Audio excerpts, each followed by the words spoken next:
Hello everyone! In this video, I'm going to show you how to enable waiting room in Google Meet. First, go to your browser, then click on the Google Apps icon.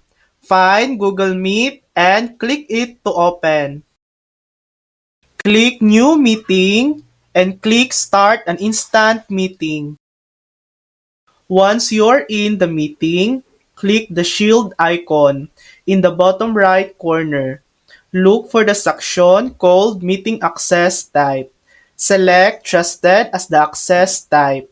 Make sure the box for anyone with the meeting link can access to join is checked. What does this do?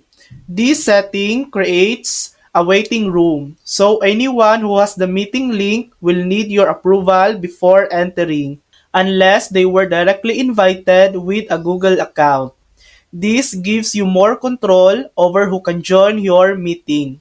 And that's it. That's how to enable waiting room in Google Meet. Thanks for watching. If this video helped you, please like and subscribe for more helpful tutorials.